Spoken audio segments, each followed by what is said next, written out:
Over 20 million Americans struggle with drug and alcohol addiction, and over the last 40 years, many thousands of them have turned to a rehab program called Narconon. It offers a path to recovery based on the teachings of L. Ron Hubbard, the founder of Scientology. The church received a lot of attention earlier this summer when Tom Cruise and Katie Holmes announced their divorce. After what you're about to see, Narconon is likely to be in the spotlight itself because of a recent string of patient deaths. Harry Smith has been investigating trouble in treatment. Stacey Dawn Murphy was the apple of her father's eye. The beautiful 20-year-old former cheerleader dreamed of becoming a veterinary assistant. But Stacey died this summer, a life cut short under mysterious circumstances. This is a smile, the cheerful, bubbly appearance that you would see her whole life. Stacey's father, Robert, and stepmother, Susan, say Stacey had struggled with an addiction to OxyContin, but Stacey wanted to be drug-free. Narconon, the most effective drug So she checked into a drug rehabilitation center she found online. It's called Narconon Arrowhead, and it's located in a remote area of Oklahoma. We are the authorities on getting people off drugs. We are the authorities on the mind. We are the Famous Scientologists like Tom Cruise and Kirstie Alley have touted Narconon's value. A kiss and a Hawaiian lei. A crew from Extra captured John Travolta and Kelly Preston hosting a fundraiser for Narconon's Hawaii facility in 2007. Narconon claims 62 treatment centers around the world, including 19 in the U.S. Compared to other rehabs, we're the best. Oklahoma's Narconon Arrowhead is the worldwide flagship facility for Narconon. The Murphys say they didn't know about the link between Narconon and Scientology. I got online and wanted to know about what is Narconon, and it looked like, wow, this is a professional place. This looks good. You were thinking this might be the answer. Oh, yeah, because they tout such high success rate. A remarkable success rate of 75%. Narconon's method of rehabilitation is unorthodox. Patients are called students, and they study a series of 8 books based on the writings of Scientology founder L. Ron Hubbard. She says, they got us doing this weirdest stuff, Daddy. She says, we have to sit in front of another student and yell at them and curse at them and say awful things about them, and they're not allowed to react in any aspect whatsoever. And I says, honey, all I can say is they're professionals here. How much did it cost to put Stacey in there? Well over $30,000. $30,000? Yes. I can't even believe it. It works. Narconon advertises itself as a non-medical rehabilitation program. Its unconventional methods include 5 hours a day in a sauna for 30 straight days and megadoses of the vitamin niacin. Drug residues. Hubbard claimed the program will rid a body of the toxic residue of drugs. He believed any drug is essentially a poison, and even medicines create a barrier to spiritual well-being. The detox is part of a larger system of life skills training that many Narconon graduates told us have helped them lead drug-free lives. 6 weeks into Stacey Murphy's stay, she went home for a one-day visit. According to Narconon clients interviewed by the local sheriff's department, upon her return, Stacey used drugs she had smuggled back into the facility. The sheriff's report says she was put in a withdrawal unit, where she was left unsupervised for several hours. By the time a staff member looked in on her, she was dead. Murphy said he frantically called the Narconon Arrowhead CEO, Gary Smith, for an explanation. I said, did the physician look at her? And he says, no, he was not here at the time. Did the nurse look at her and observe her and stay with her? And again, he said, well, we're looking into that. We're investigating this. But Stacey Murphy isn't the first person to die at Narconon's Arrowhead facility here in Oklahoma. In fact, she's the 3rd person to die here in less than a year. Family members of the deceased are mystified that law enforcement and regulatory agencies haven't done more to investigate. Hillary Holton was just 21 years old when she died in her Narconon dorm room in April. The cause of death has not yet been determined. Gabriel Graves was the father of 2 beautiful girls. The 32-year-old was found dead in his bed at Narconon last October. It seems like it was just yesterday. Gabe's mother and stepfather, Shirley Ann and Emmett Gillum, say they want answers from Narconon too. I felt like they were leading me to believe he overdosed, and I was devastated. But the autopsy report showed only trace amounts of morphine in Gabe's system, and the cause of death remains a mystery. It needs some type of monitoring. I mean, what the heck's going on?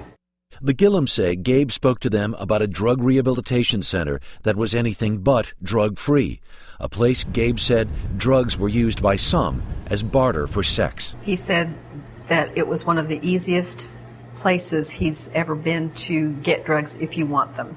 He said there were drugs offered for exchange of physical favors. So the people at Narconon offer drugs to the patients in exchange for sex? Female patients is what he told me. A former client and a former employee both told us similar stories, but Narconon Arrowhead denies the allegations. We learned the only doctor affiliated with the facility does not work there full-time. A nurse was found guilty of Medicaid fraud, and other staff members have criminal records as well. Did you feel like they were completely forthcoming with you on the phone in terms of who they were, what their procedures were? No. I, number one, said, I do not want my son indoctrinated into Scientology here, and I mean it, and we don't do that. They said we don't do that. They said, no, we do not do that at all. When I talked to Gabe about it, he said, oh, that's their whole thing, trying to get us to be Scientologists. Really? That's what Gabe said to me. The Church of Scientology has supported Narconon since its inception, but officials from Narconon insist it is a non-religious program, and they say they don't use it to recruit new members for Scientology. Narconon Arrowhead is not the only facility with troubles.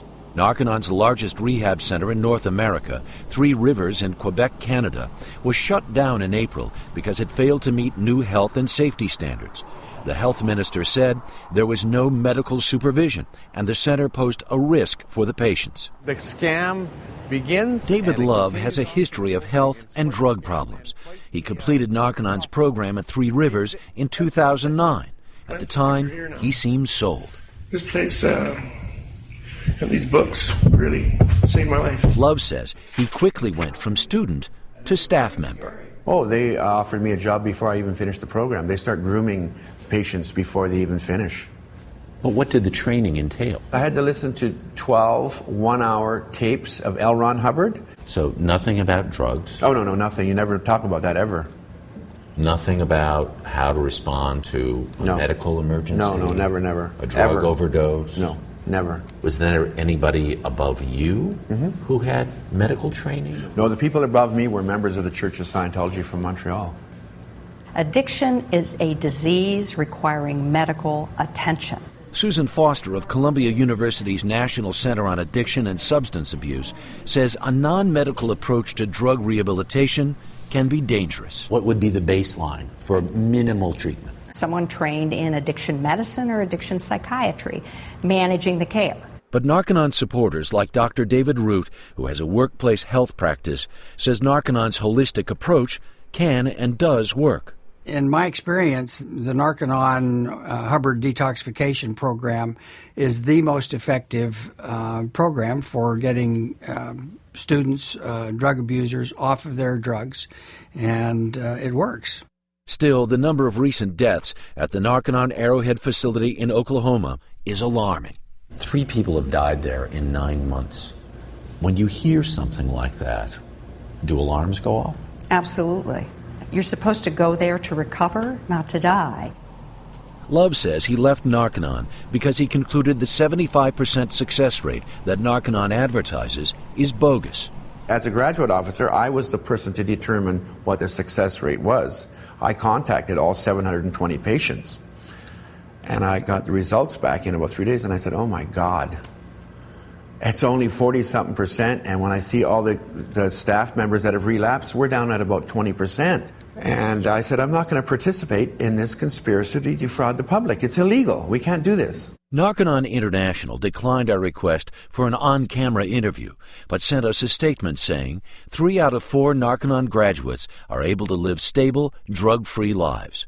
Narconon Arrowhead CEO Gary Smith says his facility has a 90-day intensive training program for staff and employs licensed nurses and certified drug counselors. The Church of Scientology says David Love demanded money from the church in exchange for stopping what they call his, quote, anti-Scientology and anti-Narconon campaign, a charge he denies.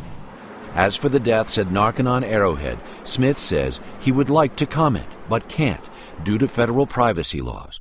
He says, our deepest sympathies go out to those families, and our prayers are with them. I think they are taking advantage of the downtrodden. Who do they answer to? They need to answer to somebody. For the families of Gabriel Graves and Stacy Murphy, emotions are still raw as they struggle to come to terms with the sudden loss of their children. Do you blame Narconon for your daughter's death? Absolutely. They say they want Narconon facilities shut down so no one has to go through what they have endured. Stacy wasn't the only one, and the way they're running now, she won't be the last one. God help them. Harry Smith here with us. So, Harry, while airing this may have its own effect, what is the status of the investigation as we sit here tonight? Well, we contacted the governor's office in Oklahoma to find out just what is going on, and it seems like things are ramping up quite a bit. Just yesterday, we heard from her. Oklahoma State Bureau of Investigation, Oklahoma Department of Mental Health and Substance Abuse Services, the district attorney, local sheriff's office, all have open investigations, and now the state medical examiner's office is also investigating the deaths. Now, you and I have spent a fair amount of time, each of us, in Oklahoma. This is a tough place to get to. It's not near a lot. How does one come to Narconon as a client? It's very interesting. A lot of places in the country, if you just Google drug rehabilitation, what's going to come up is a lot of sites. Mm-hmm. The sites with 1-800 numbers. You call that 1-800 number, chances are what you're going to end up connected to is a recent Narconon graduate who is then going to talk to you about the virtues of Narconon. If that person succeeds in getting you into the program, they'll get a commission. Harry Smith, thank you for your reporting. Always good to see you. Thanks for being with us.